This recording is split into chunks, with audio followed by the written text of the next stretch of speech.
नमस्कार दोस्तों, स्वागत है आपका आपके अपने YouTube चैनल में जिसका नाम है जीके विद बोलकर। तो आज हम बहुत ही महत्वपूर्ण प्रश्न देखने वाले हैं जो कि आपको यूपीएससी, एमपीएससी, पीएससी और किसी भी क्लास 3, क्लास 4 के एग्जाम में पूछे जा सकते हैं। ठीक है, आईएएस के लिए भी ये क्वेश्चंस पूछे जाते हैं, तो आप ध्यान से देखिए। तो दोस्तों चलिए शुरू करते हैं। हमारा जो पहला प्रश्न है, कोशिका की खोज सबसे पहले किसने की थी? उसके ऑप्शन से ये Robert Brown, B Robert Hooke, C Matthias Leiden और डी लिवेन हॉक। तो इसका सही आंसर क्या होगा दोस्तों? मेरे आंसर देने से पहले आप भी आंसर दे सकते हो, कमेंट बॉक्स में लिख सकते हो वीडियो पॉज करके। ठीक है, तो आप आंसर देने की कोशिश कर सकते हो। तो इसका जो आंसर है दोस्तों, option number B Robert Hooke. तो इनके बारे में थोड़ी सी जानकारी हम देख लेते हैं। कोशिका की खोज रॉबर्ट हुक ने 1665 ईस्वी सन में किया।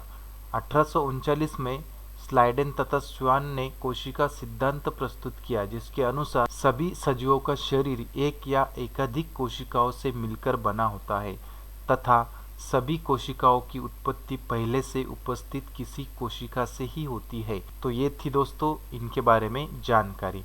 चलते हैं अगले प्रश्न की ओर। हमारा अगला प्रश्न है दोस्तों, सबसे पहले डीएनए अणुओं की प्रतिकृति किसने बनाई? ऑप्शन से ये वाटसन और क्रिक, बी फ्रेडरिक मिशेर, सी ग्रेगर जॉन मेंडल और डी जोहानसन। तो इसका सही आंसर क्या होगा दोस्तों? इसका जो सही आंसर है वो है ऑप्शन नंबर ये वाटसन और क्रिक। ठीक है, तो इनके बारे में देख लेते हैं। वाटसन और क्रिक ने 25 अप्रैल 1953 को ब्रिटिश वैज्ञानिक साप्ताहिक नेचर में a structure for deoxyribose nucleic acid शीर्षक के साथ एक पृष्ठ के पेपर में अपने निष्कर्ष प्रकाशित किए, जिसे ग्रीक की पत्नी द्वारा डबल हेलिक्स के एक योजनाबद्ध चित्र के साथ चित्रित किया गया था। तो दोस्तों ये थी इनके बारे में जानकारी, आप इमेज में इनके चित्र देख सकते हो। ठीक है, चलते हैं अगले प्रश्न की ओर। हमारा अगला प्रश्न है, विश्व का सबसे ऊंचा पेड़ कौन सा है? उसके ऑप्शन से ये हाइपरशन, बी सिकोया, सी मेथुसेलह और डी ओल्फिया ग्लोबोसा। ठीक है, तो इसका जो सही आंसर है दोस्तों वो क्या है? वो है ऑप्शन नंबर ये हाइपरशन। ठीक है, तो हाइपरशन इस पेड़ के बारे में हम जानकारी देख लेते हैं। दुनिया का सबसे ऊंचा जीवित पेड़ रेडवुड नेशनल पार्क कैलिफोर्निया में स्थित है। इसकी ऊंचाई करीब 115.85 मीटर है। दिल्ली में स्थित कुतुब मीनार से भी ऊंचे इस पेड़ की तुलना कुछ और चीजों से करें तो पाएंगे कि यह अमेरिकी संसद भवन और स्टैचू ऑफ लिबर्टी से भी कहीं ज्यादा ऊंचा है। इस पेड़ का नाम हाइपरशन है। ठीक है, तो आप चित्र देख सकते हो। तो चलते हैं दोस्तों अगले प्रश्न की ओर। हमारा अगला प्रश्न है, मनुष्य का वैज्ञानिक नाम क्या है? ऑप्शन है ये इंसान, बी होमोसेपियन, सी नर और डी इनमें से कोई नहीं। तो इसका सही आंसर क्या होगा दोस्तों? इसका जो सही आंसर है वो है होमोसेपियन। ठीक है, तो दोस्तों आप इमेज में देख सकते हो इंसान के दिमाग की कैसे वृद्धि हुई है। ठीक है, स्टेप बाय स्टेप। तो चलते हैं अगले प्रश्न की ओर। हमारा अगला प्रश्न है, अन्न नलिका की लंबाई कितनी होती है? ऑप्शन से ये 25 सेंटीमीटर, बी 30 सेंटीमीटर, सी 35 सेंटीमीटर और डी 40 सेंटीमीटर। तो इसका सही आंसर क्या होगा दोस्तों? इसका जो सही आंसर है वो है ऑप्शन नंबर ये 25 सेंटीमीटर। ठीक है, तो इंसान की जो अन्न नलिका होती है उसकी लंबाई कितनी होती है दोस्तों? 25 सेंटीमीटर। ये बात आप ध्यान में रखिए। चलते हैं अगले प्रश्न की ओर। हमारा अगला प्रश्न है, रक्तगट की खोज किस वैज्ञानिक ने की थी? ऑप्शन से ये लिवेनहॉक, बी रॉबर्ट ब्राउन, सी कार्ल लैंडस्टीनर और डी फ्रेडरिक मिशेल। इसका सही आंसर क्या होगा दोस्तों? इसका जो सही आंसर है वो है option number C Karl Landsteiner. ठीक है, तो इनके बारे में थोड़ी सी जानकारी हम देख लेते हैं।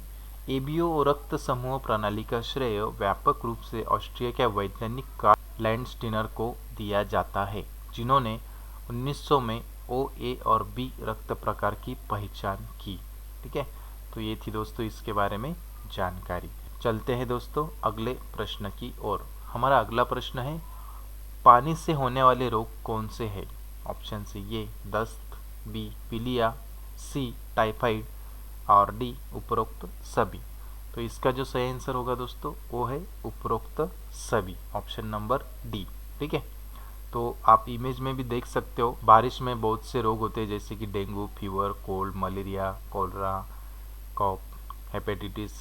तो ये सारे जो रोग होते हैं ये पानी से होते हैं। ठीक है दोस्तों, चलते हैं दोस्तों अगले प्रश्न की ओर। हमारा जो अगला प्रश्न है, मलेरिया किस वायरस से होता है? ऑप्शन से ये डेप्सॉन, बी माइक्रोबैक्टीरियम लम्बरी, सी विब्रिया कॉलरी और डी प्लाज्मोडियम।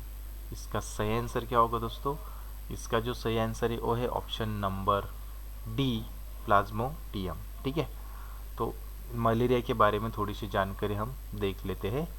मलेरिया प्लाज्मोडियम गण के प्रोटोजोआ परजीवियों से फैलता है। इस गण के 4 सदस्य मनुष्य को संक्रमित करते हैं, plasmodium falciparum, plasmodium vivax, plasmodium ovale तथा प्लाज्मोडियम मलेरिया। ठीक है, तो ये थी दोस्तों इसके बारे में जानकारी। चलते हैं अगले प्रश्न की ओर। हमारा अगला प्रश्न है, वो कौन सी बीमारी है जिसे शरीर का कोई अंग सड़ने के बाद हमेशा के लिए निकामी हो जाता है? ऑप्शन सी ये गैंग्रीन, बी मलेरिया, सी टाइफाइड और डी इनमें से कोई नहीं। तो इसका सही आंसर क्या होगा दोस्तों? इसका जो सही आंसर वो है ऑप्शन नंबर ये गैंग्रीन। ठीक है, तो आप इमेज में देख सकते हो गैंग्रीन और नॉर्मल जो हमारे पैर है उसमें क्या अंतर होता है। ठीक है, चलते हैं दोस्तों अगले प्रश्न की ओर। हमारा अगला प्रश्न है दोस्तों, कुष्ठ रोग बैक्टीरिया की खोज किसने की है? ऑप्शन से ये ग्रिफिथ, बी रॉबर्ट कॉक, सी लुई पाश्चर और डी आर्मोर हैंसेन। तो इसका सही आंसर क्या होगा दोस्तों? इसका जो सही आंसर है वो है option number D armour Hansen. ठीक है, तो इनके बारे में हम देख लेते हैं। कुष्ठ रोग या हैंसेन का रोग चिकित्सक गेरहार्ड आर्मोर हैंसेन के नाम पर माइक्रोबैक्टीरियम लैम्प्री और माइक्रोबैक्टीरियम लैम्प्रोप्टोसिस जीवाणुओं के कारण होने वाली एक दीर्घकालिक बीमारी है। ठीक है, तो ये थी दोस्तों इसके बारे में जानकारी। आप इमेज में उसकी बैक्टीरिया देख सकते हो। ठीक है, तो चलते हैं दोस्तों। पिछले वीडियो में मैंने आपको एक सवाल पूछा था, उसका जवाब आपको देना था। तो देखते हैं दोस्तों सवाल क्या है। भारत की सबसे लंबी नदी कौन सी है? उसके ऑप्शन से ये गोदावरी, बी सिंधु, सी गंगा और डी ब्रह्मपुत्रा। तो इसका सही जवाब क्या है दोस्तों? इसका सही जवाब है ऑप्शन नंबर सी गंगा। ठीक है, ये भारत की सबसे लंबी नदी है। यदि हम भारत के भीतर किसी नदी द्वारा तय की गई कुल दूरी पर विचार करें तो गंगा भारत की सबसे लंबी नदी है।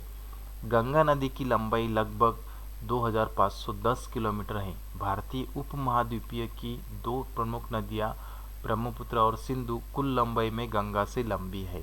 ठीक है, तो ये थी दोस्तों इसके बारे में जानकारी। ठीक है, तो अभी आज के लिए आपके लिए सवाल है दोस्तों, दुनिया का सबसे अमीर इंसान कौन है? ऑप्शन से ये Bernard Arnault, B Elon Musk, C Jeff Bezos और डी बिल गेट्स। तो इसका जो आंसर है दोस्तों आपको कमेंट बॉक्स में देना है। देखते हैं कौन कौन आंसर सही देते हैं, कौन लोग गलत देते हैं। ठीक है, तो दोस्तों अगर आपको ये वीडियो पसंद आता है तो कृपया लाइक करें, शेयर करें, सब्सक्राइब करें और बेल आइकॉन दबाना ना भूलें। ऐसे ही इन्फॉर्मेटिव और जनरल नॉलेज के वीडियो सबसे पहले देखने के लिए। वीडियो देखने के लिए बहुत बहुत धन्यवाद दोस्तों।